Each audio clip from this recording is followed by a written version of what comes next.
Hey guys, I'm here with Jason. I'm- how do Pie. you, Jason Pie? Let's go with You're pie. Jason Pie. I connected with him on Instagram and putting out some pretty cool stuff. We're I had to get him on the podcast to kind of talk about his experience and um, what. Jason, tell us where you're from.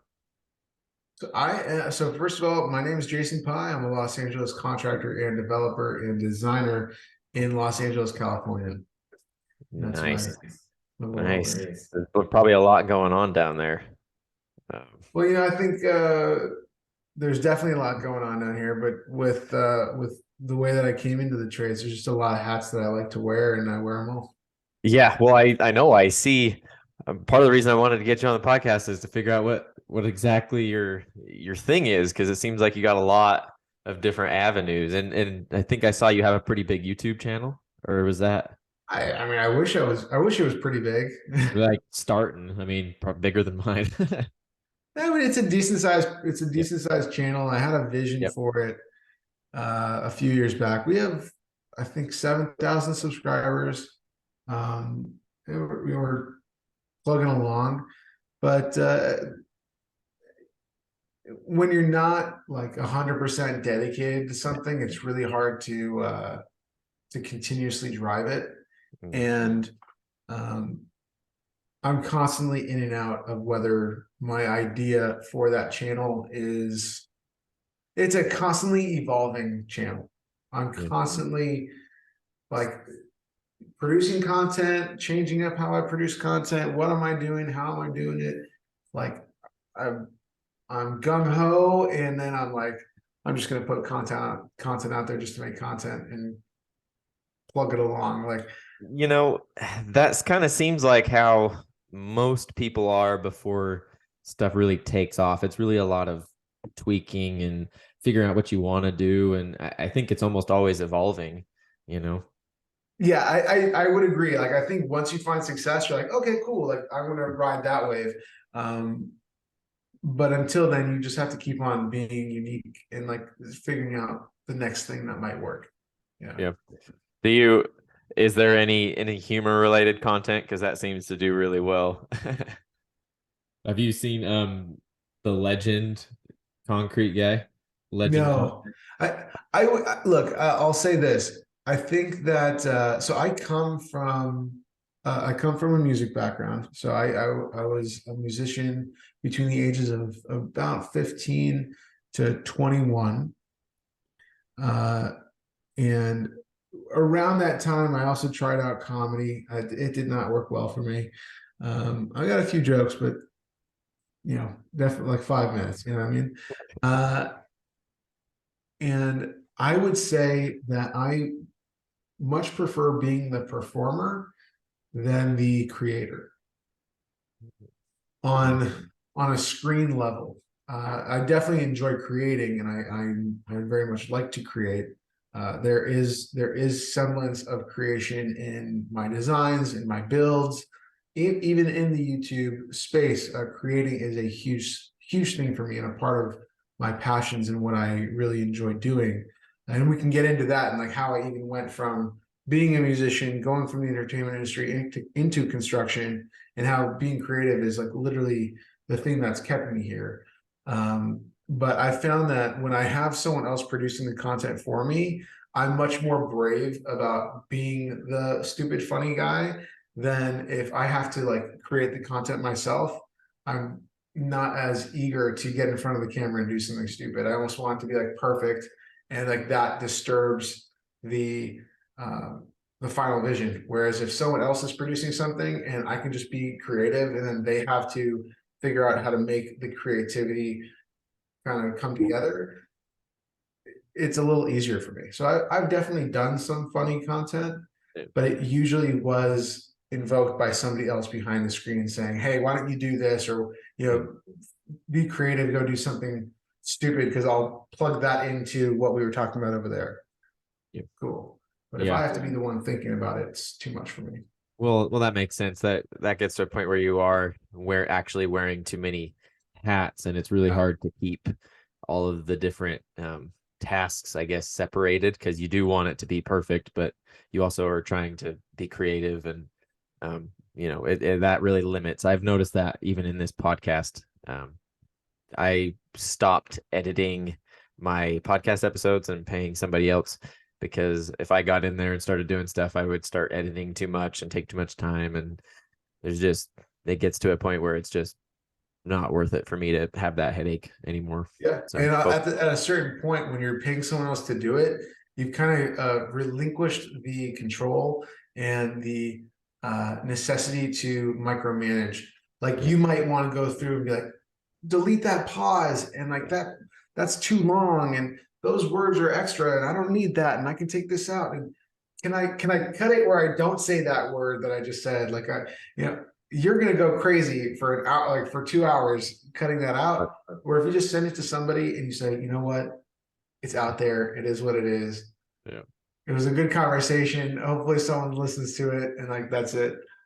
Yeah, well, exactly. And I know I would do that, and I don't want that to happen, but it would just sit there in my mind thinking, oh, I need to cut that, I need to cut this out. And but it disrupts how the conversation actually goes. And I hope I don't have to cut stuff out of any podcasts anytime soon, unless there's some accident going on. But you know, yeah. So I'd rather have it be, a natural flow, and not edit too much anyways. It's always easier when that's the case. Yeah, yeah, no kidding. So before we hit record, we had pretty interesting conversation about how you got started, and a little bit about some stigmas and stuff around construction work. But I thought we'd kind of start off with that, how Sure. you got started. Well, like I said, I was a musician from 15 to 21, and around the age of 20, I was realizing that I really wasn't making a living. And I was, I say I was a starving musician. Um, so I needed to get a job. I was working at a pizza place. I was doing music full time, and that was many things. Like, in the music industry alone, I was playing guitar, I was doing producing, I was doing A&R representation for other musicians. YouTube was just sort of starting to take off, and I was finding talent and trying to get them record labels, and I was going to shows, and I was booking shows. I was a booking agent. I was doing everything, marketing, whatever you can possibly think of on the music side of the business. I was pushing hard for that, and I wasn't making a dollar. I was like, I'd make $500 here, whatever. Wasn't making any money. So I obviously needed a job. I got a job at a pizza place, and then I sat down with my dad and I said, Dad, now I had mentioned to you before that my dad was a finished carpenter. He had a cabinet business, but he was not doing construction. He was never a general contractor, and um, was not doing construction at the time. He had sold his business, and he was doing financing at this time. So I told him, I said, Dad, I was, call it 20. I guess I was probably 20. I said, I need, my goal is I want to get married. I want to start having kids. I want to move out. I want to be able to afford things. And I had a whole list of things that I needed to do, and the amount of money that I needed to make. I needed to make $4,000 a month. If I can get $4,000 a month, I can begin to feel accomplished and start moving forward in my life. I felt like, okay, like if I make this much money, I can go get an apartment, and I can go afford my own rent, and I can get my own food, and I can get my own place, and I can feel secure in that. And then I can move on to finding a nice wife, and like move on with all these important things in my life that I felt were important. Not that it's important for everybody, Yeah. but those were the things that I was focused on. Like, I got married at 24. I had a kid by 25. Like, I'm 33. I have 3 children. So this was always something that drove me, was a family. And I told him that, and he said, I can't help you be successful in music. I'm an old carpenter. I know nobody in the music industry. I've never been in the entertainment industry. I know no one. I can't help you get in there. I don't know any doors to knock. I don't know any email to email. I can't be of any help to you. But what I can do is I own a building over here that I hired a contractor to remodel, and I can get you a job working for him. And he told me that he can get me $10 an hour. I was making $8 an hour at the pizza place. So this was a huge bonus for me. I worked from 7 a.m. to 2:30-ish, whatever. I took no breaks, no lunch. I just worked right through. From 2:30, I went home, showered, changed, did any homework that I had. From there, I went to college from 5 to 12 at night, Oh, geez. went home, and at a certain point, it was like 3 days and 2 days at the pizza place, and then slowly the pizza place stopped asking me to come in. They didn't fire me; they just stopped asking me to come They in. just stopped. And then sometimes I'd even like finish college at like 11, and then I'd go to the studio from 11 to 3 a.m. And then from 3 a.m. I'd go home, shower, change, and then go to the construction. So like that part of my life was insanely intense, but eventually everything just started falling to the wayside. Like just I didn't care so much about making that concert. I didn't care so much about that record deal that didn't pull through. Like you're working with an artist for 6 months, and then the record label will just go, yeah, we're not going to sign you, or yeah, we're just going to shelf your record, and we don't care what happens to you. So all of these things would happen, and slowly I just stopped caring. I was just solely focused on the construction, and I went and just what I realized was that my joy in music was the creation. And I realized through I had finished building a house, and a architect came in and was talking to me. And this was literally the moment that I know that my life changed, because he was speaking to me and told me that we must have been talking for an hour all about music, and not one word about construction or architecture or anything like that. And he said, and I told him, I said, we haven't mentioned a thing about where we're standing. We just been talking about music. He says, you are in the perfect place, because you have all of this information about how to build a song, how to build, the structure of a song. You have all of the experience of marketing and business from selling CDs and this and that, all of the things that you can put together. You have all this experience in this world, and literally, if you just put it here, all of your knowledge, change all of those aspects into construction related, items, and you are set to go. The bass line is the foundation, the guitar is the framing, and the singing is the melody, and the melody is the tile and the paint and all of these things, and you get to be creative. And I literally realized I wasn't giving up a dream. I was just taking that energy of that dream and moving it into a different lane. And like that was me putting my foot down on the pedal and just moving forward. And from there on, it's just continuously grown. That's my little story into the trades. That's that's a super interesting background. I mean, honestly, I feel like that's how a lot of people get into trade work. They kind of just have some other, whatever it is that they want to do, and they just kind of fall in, I guess you could say, and then just continue, and at some point it becomes a career and a job that you love. And like you said, you're putting your energy from one dream into this, Yes. from your goals, I guess. Well, I also think that like when people find a hint of success, a hint of it, just like the smell of what it can be like to be successful, usually they will like, I always say, like, I didn't realize that I was giving up everything else. Like things just sort of started falling away.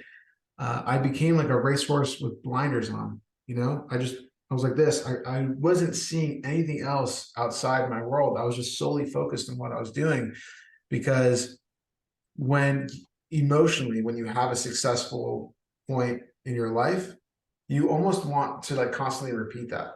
So you forget, you begin to forget about all the things that you weren't being successful with, because you're like, oh, like I accomplished, like the example I can give you might be, you know, you go to a finishing job and it's just you. Like normally you might go with a crew of 5 guys, and even though you're there working and you're being a significant part of the crew, you may feel like, but like, this guy did that part and that guy did that part, and I was really just, grabbing the trowel and, moving stuff around. But the one time that you like go and you did a little sidewalk project, by yourself, Yep. and you literally showed up, concrete poured, you did it all. It was not even a big deal. It was a $500 job, putting an X on it. And you're going to walk away from that job feeling 1,000 times better than you did on the job with the crew of 5 guys. And you're going to want to figure out how to find that feeling again, just like as a human nature. So you're going to go and be like, okay, what do I need to do to replicate that every time? And when you realize that, like, what you're like, even though when you're in the crew of 5 guys, when you realize that that is a repetition of that feeling, but you had more responsibility on that singular job, you needed to be in control, you wanted to be the boss of it, you wanted to be connecting all the dots and how to do the job. So when you go back to the five crew jobs, maybe you take a stronger leadership role. Maybe there's something about that process that you change just a little bit that gives you that validating feeling, and you get to live that every single day. And that's why you stick around, because you've found success in what it is you're doing. Yeah. Well, and from guys that we have had, I think a lot of them end up dropping or quitting before they find that success. Because it can be hard. I mean, especially I'm sure in concrete, it's not exactly the easiest to take on and get to that point where you can handle stuff like that. I remember my very first approach to a driveway that I just did the whole thing on myself. And I remember the very first garage I ever finished completely by myself. And like there's like little steps here and there, but a lot of the times in certain jobs it can be hard because you got to learn so much. But I still am chasing that today. As you were saying that, the dots were connecting in my head, like, oh yeah, every single day I'm finding little bits of success to chase that feeling. It's human nature. We don't realize it until we're actually like stopping and going, oh, okay, like cool. Like, I had a great day today. Like you don't realize that until you really stop and think about it. You're like, oh, okay. Like that actually translated into something. There was something successful that I did.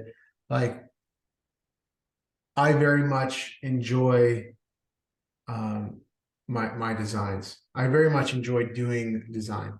So I know that I feel really good on days where I get to do design work, whatever kind of design work. Like I know sometimes looking at my page, it gets confusing as to what I actually do.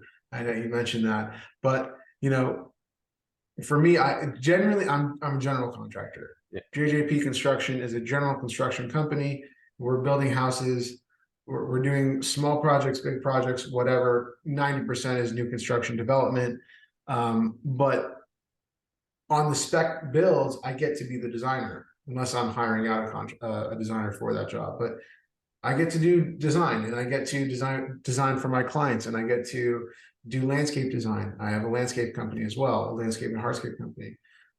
So whenever I get those opportunities, those are like the most exciting days, because I'm using my creativity. I'm like, like we can do it like this, and we can finish it like that, and we can get creative. Those are like I notice. I'm like, okay, like that perked me up. Like I don't need the coffee today. We're gonna do some fun stuff, and I still enjoy the process of building and the process of doing. And I find that I really get intrigued by problems.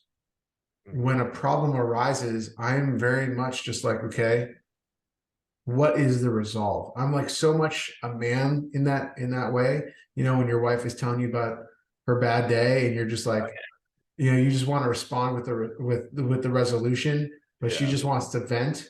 Oh You yeah. know, that is me. I'm never like, oh, I'm sorry, that sounds really tough. I'm like, no, why don't we resolve that? Why don't we figure out how to get through that, whatever that could be? So like, I'm always, you know, checking corners, and let's resolve this first before we go to that, and let's take care of that. Let's be forthright about what might be coming up soon. If we're seeing a constant issue on something, let's think through what we had problems with last time, make sure we're avoiding those. So there are things that I find I enjoy, and when I get to do those things, I'm very Mhm. much more animated about it. Yep. Yep. That is problem solving. I mean, that's another way you're finding that success, the little bits of success too. I'm not even just following your creativity and doing the things like you said when you're designing that perk you up. It's coming across problems and then solving them. Um, a lot of times problems become bigger because they're either not seen or not handled properly, and that can just make a job go sideways pretty quick. And especially your, yeah, it can make a job go sideways, and your attitude towards that job. Um, it almost takes a little bit of resilience when you come across a problem like that to stop and think, oh, well, how do we solve it instead of just being like, oh, crap, like, what are we going to do? And that's something that that is amplified, I think, a little bit in concrete because there's such a small, window of time Small that window, yeah. a small thing of error. Do you do the forming too, or are you just doing Yeah. the finishing? Yeah, the forming and finishing. We don't do any prep work like Site um prep. yeah, no site prep. We form and finish, yeah. So if Doing someone came in and did the trenching, you would come in and form up. Yeah, yeah. And we do mainly residential flat work, so basements, garages, and driveways and that sort of thing. And that's a But big deal. Those are big yeah, jobs. well, there's a lot of contractors that we work for that have three different concrete crews, or I guess maybe four, because there will be some people that come in and develop the subdivision, and they're doing all that curb and gutter.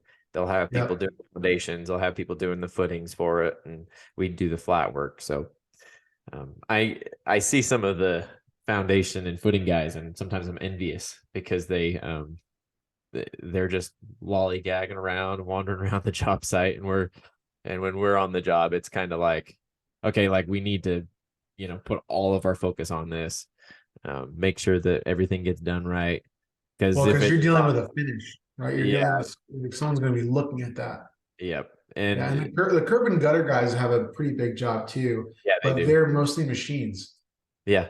Guessing. They We've been doing a lot of curb and gutter, and I'm not a fan just the last week or so because we'll take on some commercial jobs, some small commercial projects.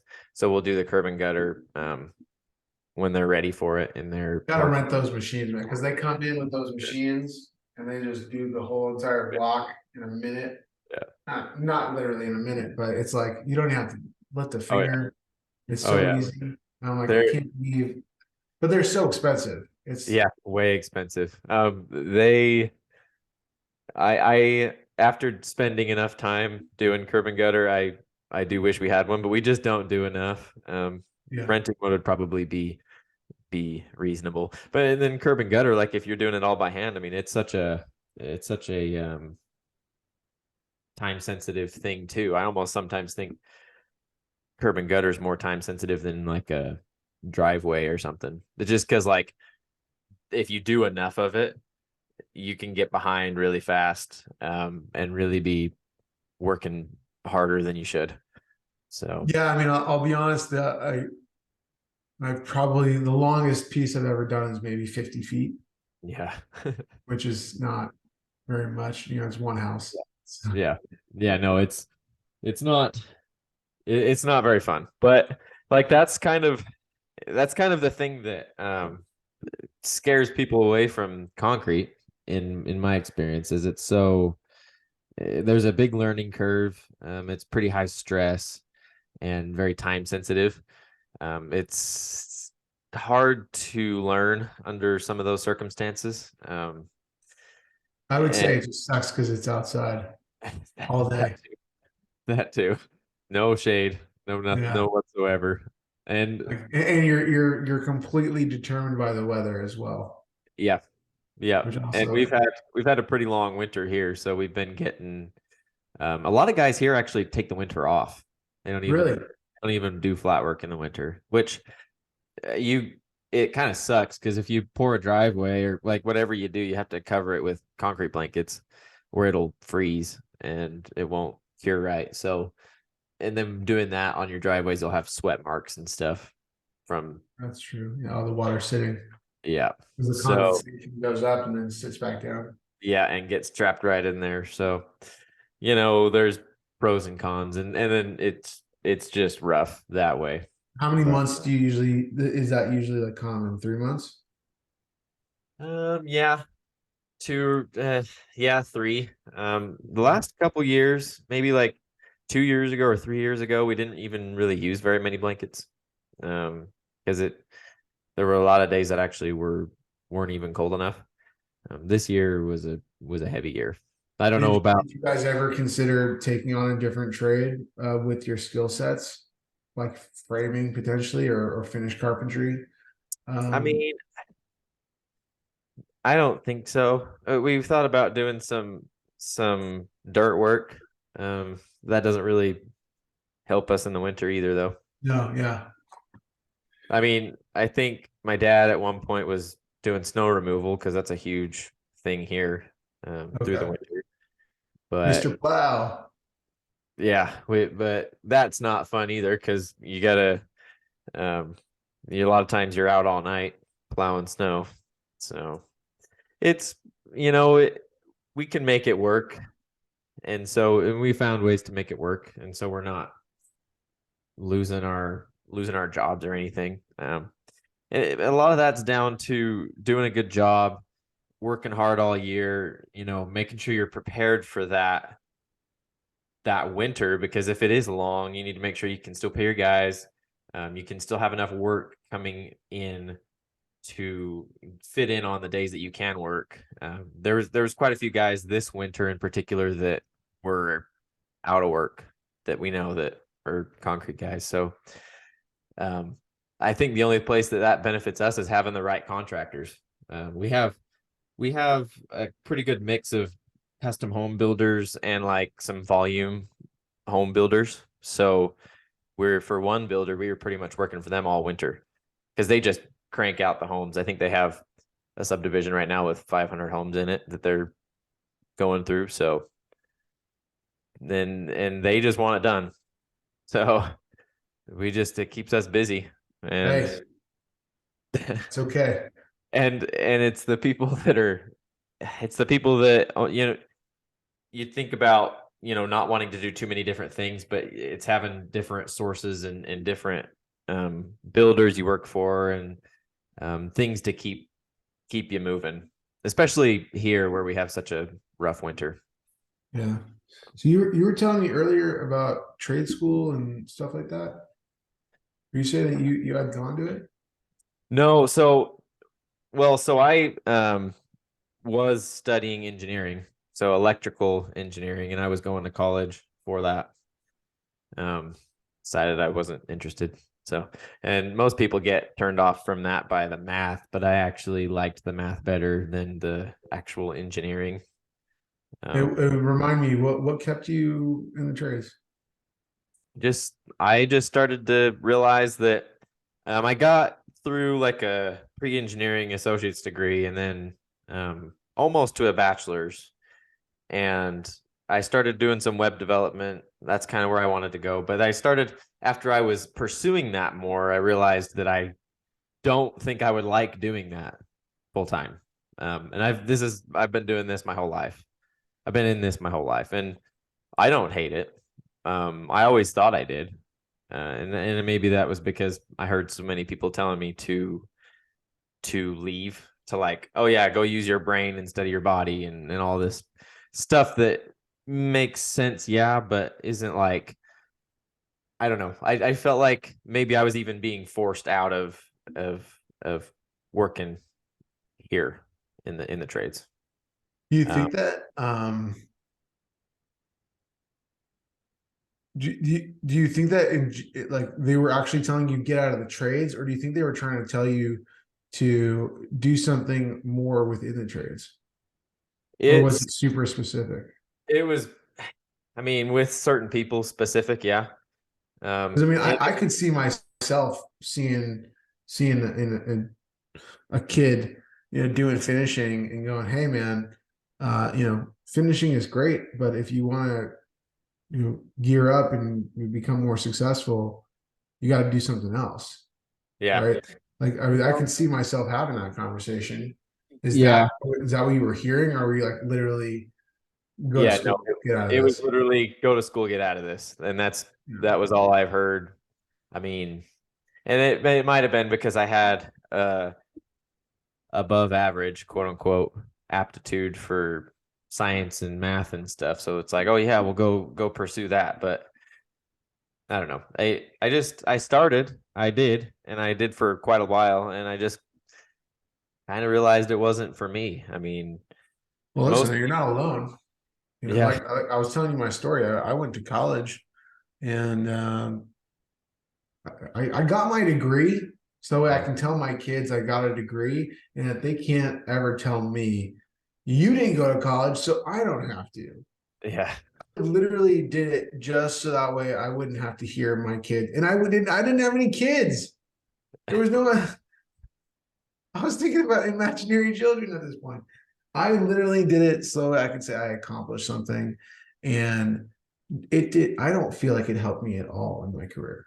yeah. Uh, Well, I've even pursuing a web developer job.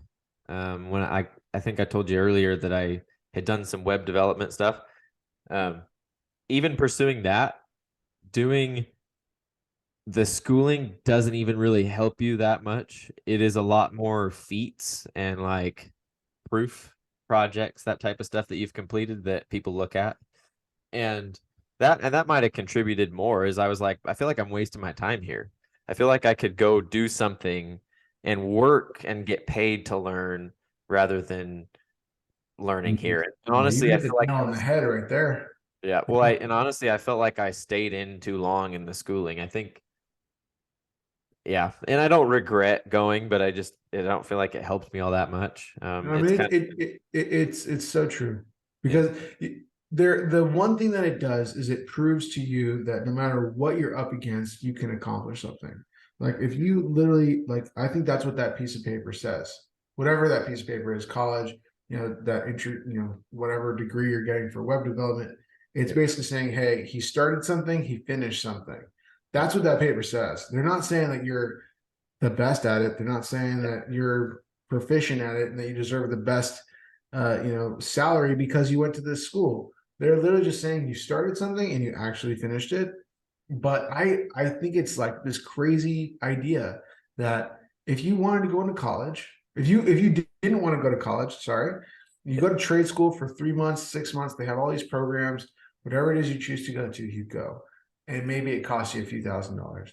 But then you go get a job, and like the crazy thing is you can have absolutely no knowledge of yeah, any of it. Someone's gonna hire you and say, sweep the floor, use a shovel. You know how to use a shovel. And like you will be horrible with the shovel. Like my guys, your guys, I'm sure, can shovel way past me. Like, I mean, if I'm shoveling there, I'm not getting anything through the end of the day. They're sitting there in one day and they're moving a pile of dirt that I couldn't move if I tried. So but the fact that you can get up, have no knowledge of something, ask someone for a job, and they're going to give you a job, maybe low pay, but they're going to basically take a year, 2 years from your life, pay you, yeah, and you will learn. You will yep, learn whatever it is you want. And if you don't like sweeping floors and you don't like using a shovel, Go learn how to use a paintbrush. Go learn how to trowel some concrete. Go learn how to frame. Go learn how to use tools. Go learn how to do whatever it is that you're seeing on these job sites. But you can literally, and I always say, like, go work for a general contractor, because a general contractor is going to give you the open door to all of these experiences. Go do one project with them, two projects with them, experience that. If you really like the management of it, you're going to stay there.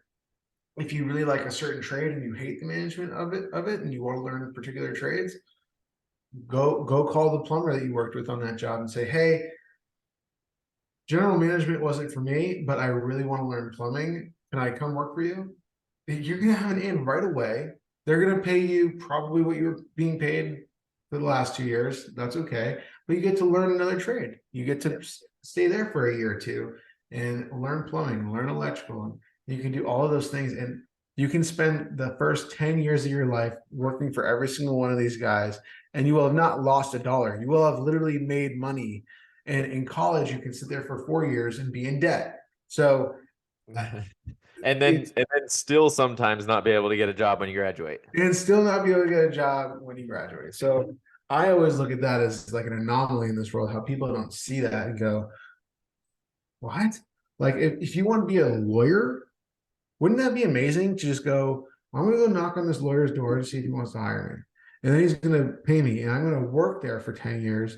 And okay, fine. So I'll be 28 when I'm a lawyer, but I will have learned everything I needed to for 10 years and gotten paid to do it. Like, I've not only, like, this is the cool part about all of it is, and I'm sorry if I'm going into too much detail with this, but I'm kind of trying to drive home the point.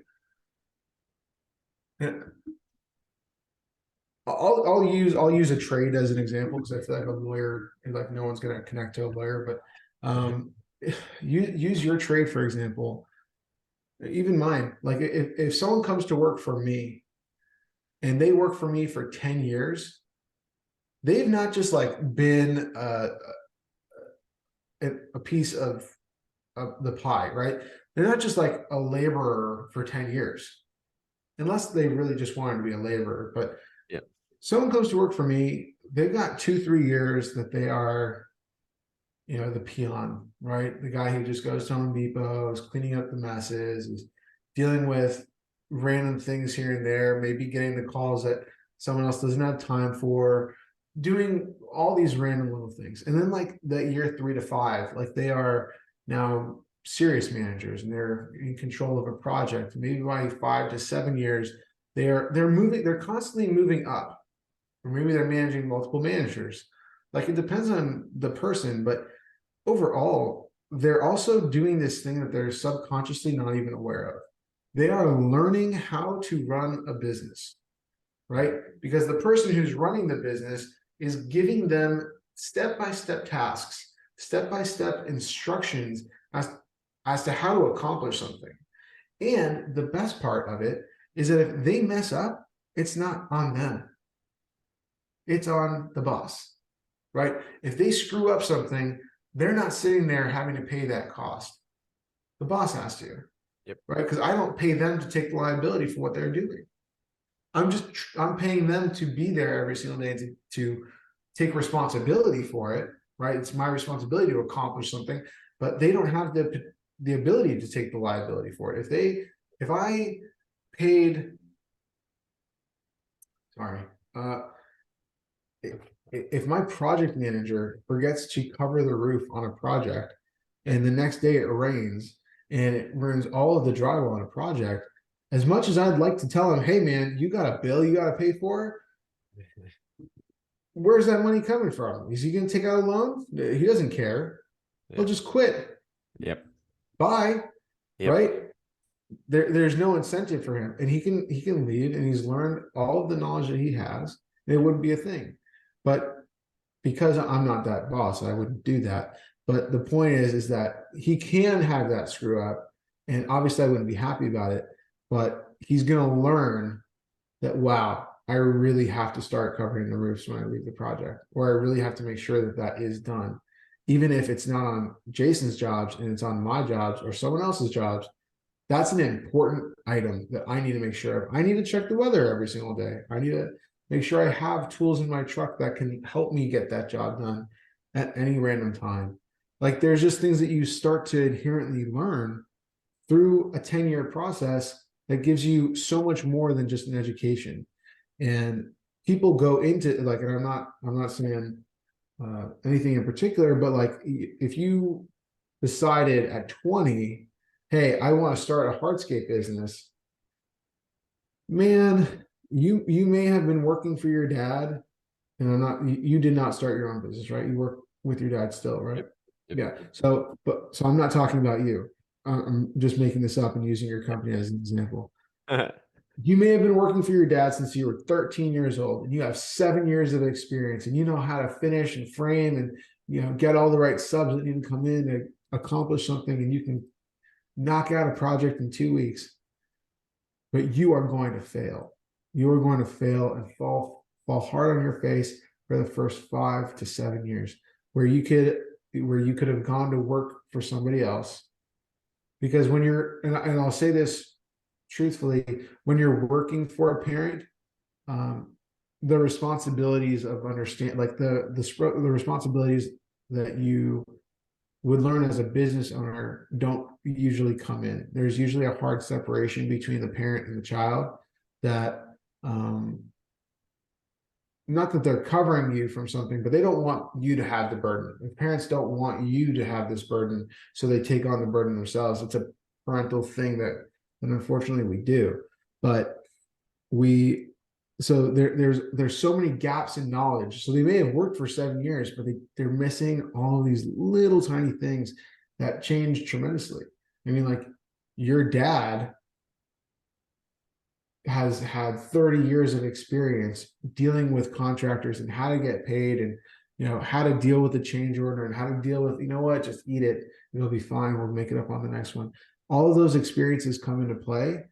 But you, as like the son, you're just being told, do I show up today or do I not show up today? Am I going to the job site or am I going somewhere else? So you don't get all of this information, and you really don't learn how to run your own business. So you have the skill, but you don't have the knowledge. And I always think it's like an incredible thing that I tell people all the time. So if college isn't for you, get into the trades, but you have to commit to it. It's harder than college because you got to be there to really learn it. You're not like, no one is going to be good enough to leave in 2 years and go do something on their own. Yep. Even I think a minimum is 5 to 7 years, but yeah, that's my take on that. Yep. No, I get that. And it's true. A lot of that stuff is pretty apparent. I think in my circumstance, I'm fortunate that my dad has never shielded me from stuff. I wanted to make sure I was not talking about you, but I get it. I'm very grateful for that, because you see the typical boss's son memes and stuff, and I've never wanted to be like that, and I get a lot of that. But I see it. It's there, and then yeah, it's 90% what it is, because it's like I said, it's natural human response to not let our kids feel pain, not let them feel these things that are happening. We're trying to avoid it. I mean, there are so many things that happen in life that and I can say this about you easily, and even about me, truthfully. We're both pretty young, but there are so many things that will happen in your life that you are so unprepared for. Mm-hmm. And the same thing for me. So many things will happen in my life. I've got so many years ahead of me, please God, that I'm not prepared for. Yep. And no matter what a parent can do, they can't prepare you for it. Even if they try to or try to warn you, it wouldn't matter. So every single person who starts a business is going to learn something, and they're going to feel the pain, and they're going to feel all of the things that come with owning a business. So I don't always recommend people jumping into business of construction, but getting into the trades is definitely Yeah. definitely something that needs to be done. How would you recommend? We basically talked about it already, but how do you recommend people get going and started? Because there's a lot of people that, there's a lot of uncertainty and like, oh, well, how do I even get started? Would you? Now, are you asking about the business side, or are you asking about Oh, so just getting in. There's a lot of people that, really, a lot of what I'm trying to do is drop the stigma, show people what these jobs are like, show people how to get started, um, kind of show what it's looking like going forward. But like, how would you recommend a younger kid get started? I think we already kind of. Yeah, well, we talked about it, but I'll say this piece. You know, I grew up in a very Jewish world, Yep. and we always talk like, the classic Jewish jokes. I got to go to my Jewish doctor, my Jewish lawyer, and my Jewish accountant. Yeah. And if they're none of that, then they're a comedian. Um, so growing up, the idea, even though my dad was in the trades, it never even dawned on me that I would be in the trades. Like, why would my dad's business is my dad's business. I have nothing to do with it. Um, it never even occurred to me that I would be in this world. And like I said before, like how I came into it, it was an experience in itself just getting into this world. I did not see this path in my life. And I think that um, really the only thing that we can do is speak about it, make people aware of it, because like, just think of this for a second. It was in my life. Like, my dad was in the trades, Mm-hmm. and it wasn't even an option for me. It wasn't something I thought of as, oh, let me get into the trades. So it was like it was right in front of me, and I wasn't even considering it. So how hard can it be for someone who's two steps removed? Oh, my uncle is a contractor. Oh, my cousin's cousin is a contractor. When it's so far removed from your reality, it was right in front of me, and it wasn't a possibility. The only reason I'm here today is because of it, but it was never something where I was never 18 going, I'm going to be a contractor, or I'm going to be in the trades, or I want to become this. You never heard that from my mouth. It was all these guys. It was all this. That's all it was. So the only thing that we can do is speak loudly, speak clearly, let them know that the people who are watching this, who are lost and not necessarily sure what they want to do with their life, and we have an unusual amount of people today coming out of high school, definitely not interested in college. Like, it's more than ever before that college is not what people are interested in. So those people are looking for other options. And if we keep on talking about it and making it clear and apparent that there are other options out there, eventually they will hear and they will see. But we can't, I don't think there's ever going to be this notion that the 3-year-old, that the third grader in school is going to stand up one day in the classroom and say, I'm going to be a plumber today. Like, that's probably not going to happen. Not because of anything, there's no negativity about that. I just think that it's not the thing that people dream about doing.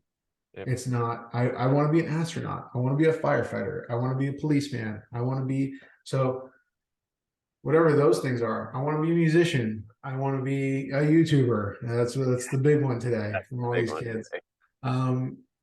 Those are the things that people dream about doing. Those are the exciting things. They're not looking at, they don't see when the plumber needs to come into the house and fix the sink. They're not seeing that plumber with the cape on. They're not excited about that. They're not seeing that that's a world where they can make money from it. So, Well, part of that is talking about it, I think, because there is stuff to be excited about. well, I always say there are billionaires who sell toilet paper. So it's, you can do whatever you want to do. There is no right path for somebody. You can take all the skill sets that you have yourself and find a different career that you probably would be happy in, or just as happy in. Yep. but leaving all the opportunities available. I think that was the biggest thing for me, is that I didn't have that negativity. I didn't have that, like, oh, I'm not getting into the trades. Like, I'm this Jewish boy who, I'm not going to sit there and demo a house and dig a trench and like do all those things. I never had that mentality. So I was completely open to any of the opportunities that came to me. Like, right, like, go work for this contractor. I was like, yeah, great. You Yeah. know, I took a sledgehammer on my first day and was just tapping at the thin set, demoing the thin set in a shower. And the boss comes back an hour later and goes, "What have you been doing?" I said, "I've been working." He goes, "No, take the hammer, slam the bejesus out of it. Take that thing down. It's got to come down. This isn't like a pretty thing that we're saving here." And I'm sitting, I'm like, okay, great. Take the sledgehammer and just start whacking away. I fell through a floor in the first 2 months that I was working. Like, I was just open to opportunity. And I think that if you find young kids who are genuinely just open to opportunity, they'll find their way into this, because it's so easy. It's not Oh yeah. even It's not even so easy, funny. so easy to get started and get into a trade and just work. And it's really, I don't know. It's really odd to me that there's so many people that don't know. I don't know. It's Well, I have a I'll talk personally about my neighbor. I don't know. He's probably never going to watch this, so it doesn't matter. But my neighbor has a kid who wanted a job. And he reached out to me and asked for a job. And I came up to him and I said, "So what do you want to do with your life?" And he says, "I don't know.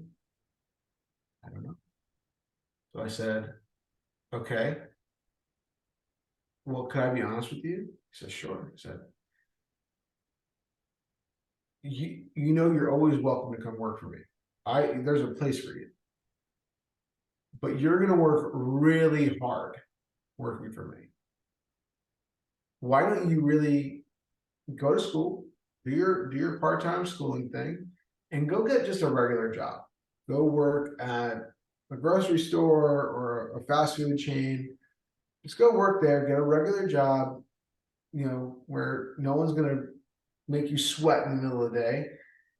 And when you're done with your schooling, or when you realize that school isn't for you, then come talk to me, because I wouldn't want to put somebody in a position where they're gonna work like crazy in this world and know that, like, that's not what they want to do. Like, if they were just looking for the $10 an hour, and obviously today it's not $10 an hour, but they're just looking for the $10 an hour just to pass their time, construction is not the right move. Like, you don't really want like a summer job working in construction, because you can get an easier job doing something else. But if you're open to opportunity and you want to see where life can take you, get a job in construction, because there's going to be so many opportunities there. People need people, and with it's obvious, it's throughout the country we have a labor shortage. So you're going to get jobs easily. Yep. It's one of those things where I don't think it's being replaced by technology. There are tools that are coming out there, and things are getting easier to do, and technology is helping tremendously. Mhm. But this world is so dependent on uh, Yeah. human interaction. Like, even they have robots now that will lay out the house on a foundation. I think I posted it today. Yeah. They have they have pre-cut houses. You can send your plans to Builders First Source. They will do all the plans for you. They'll cut all your lumber, all your 2x4s, 2x6s, blue limbs, whatever it is you have. They'll cut it to size and ship it out to you in a puzzle piece, where your framer doesn't even need to think. You go, first floor, cool, set it up here. You Yeah. know, A1, B1, C1, these walls, this wall, that wall. Like, what size do I cut the cripple at? It's already cut for you. You don't have to worry. Yeah. You know, the jack stud, this everything is done. So it's literally just laid out like a puzzle. It's an incredible thing, Mm. but someone still has to do it. Yep. You're not going to order that wall to be manufactured and then shipped. It would cost a fortune. Now, how do you put it up there? A robot's going to fly up to, set everything. So we're in it for the long haul. No robot can come into your house and fix your sink at the Yep. end of the day. Yep. No robot can, run wires for you, for electrical and whatever and so on. So it's going to be the industry that stays the most human, in my opinion. Yep. For sure. That's the whole, The that's future. the goal behind this Yeah. is Do it's you not going. see your world, your industry becoming more technological? I I think if there's a different solution offered, maybe. Um, but the finish work, I don't see much. It's too reliant on human touch. I think there's tools that come out that make it easier sometimes, but unless there's like a different solution, like a different um, something that replaces concrete, I think. I don't know. I Like don't see it. pavers? Yeah, like pavers, but I don't see it. It's too um it changes too much with so many different factors coming in, and it just requires touch too much human touch. So Yeah. yeah, there's there's always so many things and adjustments that need to be made, things that can go wrong, that it's yeah, it'd be hard to, I mean, even just having concrete trucks come not at the right time, come late, even just that. I mean, there's But so when many you, different. when you order 10 and you needed 11. Yeah, yeah, and that's just can't be accounted for because there's too many inconsistencies and adjustments that need to be made. Do you still mess up on your truck counts? Or are you We pretty good at that? we get to a point where we just plan on having a cleanup and order back. So it's too hard nowadays to order right on. Um, Why do you think especially if that we're is? especially if we're not doing the grade work. That's probably the reason. Is the reason we can't order the exact amount because since so much is it's all graded for us, we don't know exactly how much we need. Like you can figure the best you can, but if you've got 3 inches over here and 6 inches over here and 8 inches and stuff, it's If it's not consistent? yeah. So yep. Man. Well, Do you know the business of your hardscape business like really well? I mean, are you out there going to sell and are you I'm doing things like that? I am not out there going to sell, but I do get like um I do that a little bit on my own. Uh, and I get involved a little bit in managing projects and stuff, but yep.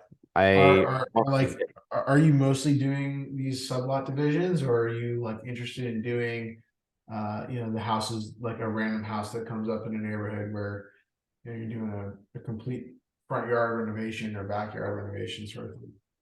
we're doing new houses pretty much. So new custom builds or those big subdivisions. Homeowner work is a little bit uh You can it's say it. sucky sometimes. So we it It's just tough, takes tough, right? some. It's a completely different business. It's completely different. So you gotta plan and price differently, and it's just not what we do. Although we're not opposed to it, but yeah, just it's something you got to be prepared for, and also have some patience for. Have you had any experience in dealing with it where you kind of got burned and you were like, I don't want to do that again? Um, not necessarily burn, but just like things that we make aware that could be problems and then end up being problems, and then they're still like, oh well, why is this way? And we're like, well, we told you. It's just like nothing can ever be perfect, and especially with concrete, it's never perfect. And then there's always like little inconsistencies that are pretty much guaranteed. You know what? You are a classic concrete guy. That is, oh, what a thing to say. Concrete's never going to be perfect. Yeah, yeah, it's never gonna be. Concrete cracks. What do you want me to tell you? It Like, is. It does. That's the thing. Um, it's probably the number one, not the number one complaint, but it is a big complaint. Like, this house is new, and my concrete's already cracking. Something's wrong with the house. Oh no, it's something's wrong with the concrete. The guys, it's the finishers who messed it yeah, up. and it always comes back to us. It's like it cracks. I mean, Well, what do you? here's the receipt of the concrete. This is the PSI report. Yeah, This is the deputy that watched the pour. Here's everything for you. I can't help you. yeah. Well, my favorite thing is we can't control how the earth moves. So like the ground can move, and we can do our best to prep it if we're doing the prep work. If we're not doing the prep work, then it's like, I mean, we didn't compact this ourselves, so we can't, like, you know what I mean? Um, but we can do our That's best. funny. Like my guys were, after all this rain that we just had, we had a ton of rain. I'm sure you probably had the same or more rain that we just had. But um, it's unusual that we had this much rain, at least Yeah, in LA. yeah, And my guys were telling me, because we were in the middle of a hardscape job when this was all happening, and could not complete the job. It was just delay after delay, and then it was like weeks of waiting for the soil. yeah, And we're like, okay, it's finally dry. Let's go. Let's go. Let's go. My guys are digging to prepare the grade. So we also do the grading, but they're digging to prepare for their base. And they go, Jason, look. I go, what? It's wet. I go, so, like, well, you want us to dig it out, like keep on digging, like we're gonna spend so much money and time just digging it down and replacing, like, who cares, just leave it, like when you compact it, it'll be fine. You go, no, because what's gonna happen is the water is gonna come up from that. You're gonna have the water coming up, penetrating the concrete, and then you're gonna also have contraction in the soil, and the concrete's gonna crack. yeah. Yep. So lots of things that can happen and go on. Well, it And was just crazy. It was a crazy experience for me because they're sitting, like, normally we're just so ready to move in and go. yeah, And I was like, I can't believe there's like an actual logic to the fact that we have to wait a whole other week, or we have to dig all this out and recompact it with dry soil, yep, which is so much work yep, that I was torn between what actually should be done because I didn't know how to handle this. I was like, do I lose another week where it costs me money, or do I spend more on labor and materials and it costs me money? And yeah. I'm like constantly juggling this whole entire world. So it was an interesting place to be. That that logic is missed by a lot of people. It's kind of like, especially the fact that the concrete will crack and stuff. And then if like the ground beneath it, we've had it where we don't do the prep work and the ground beneath sinks and the concrete will drop a little, and they'll be like, you need to fix it. It's your job. And we're like, what do you mean? Like, we didn't do the prep work on that. And it's like, we can't guarantee that the ground's not going to move. Like, we can do our best to, line up our joints and our control joints so that it'll crack in a joint and look good.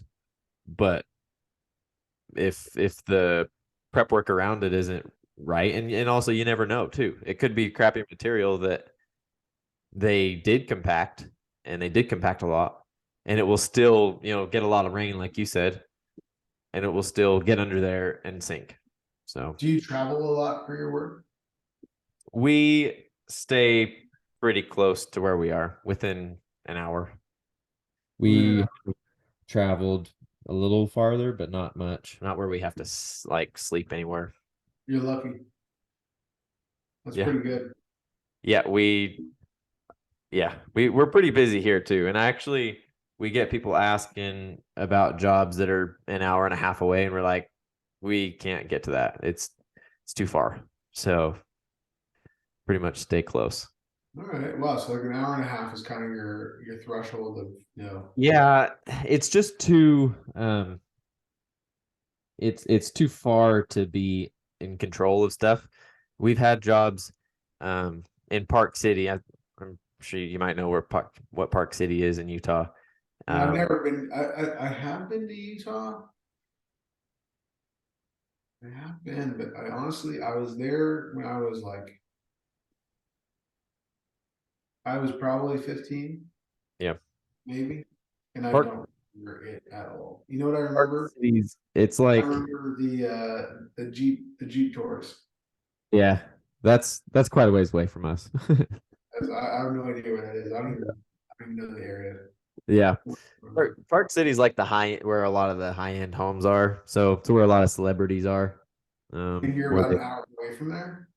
hour and a half ish, and we've had times where we will go to pour something there, and the contractor will be like, oh yeah, it's ready," and we'll order uh concrete and just plan on getting there and forming and then pouring.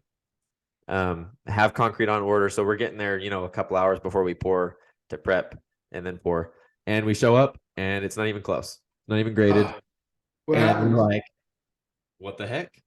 And it's a little bit, it's just a little bit too far with how much we have to be directly over it and be like, Who pays do for we the want, concrete when that happens? yeah, well, do we really want to drive all the way there just to check and see if we can do it? Like, especially because all of our work's over here, you know. So it takes a whole 3 hours out of a day just to see if we can do something. And you would think that you'd be able to trust contractors to say that it's ready and to go, but yeah, anything to get you there. Yeah, that's kind of funny too. But at the same time, I also wonder, again, I don't know your business model, but when you're working for builders and developers and, the kind of work you say you're doing, it's usually smaller margins on the percentage of profit, because you're doing volume, right? Yeah. Your work is volume. So I would wonder why you wouldn't want jobs that you can get an hour and a half out, 2 hours out, that you can still do volume on. Yeah. You know, Well, and if we had a lot of jobs that were out there, yeah, but these ones happen to be like high end custom homes where they were not volume and they were, bigger price tag what's the market rate that you guys are selling at? Not what you sell at, the market rate. for labor, for anything. I mean, Whatever, concrete, pouring concrete. concrete. Um, right now, concrete here is at $220 a yard, and Okay. labor. I mean, labor's all over. It changes because it's a That's cheap actually, because I think we're at like three something.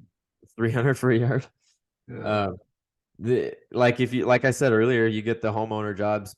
You mean people charge double or triple for labor, just for the finishing the concrete plus all the other stuff.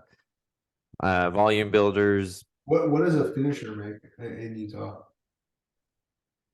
that depends too. I mean, It's like in our for industry, us, like a finisher comes to the job site, like even if they only work 2 hours, they get paid $300.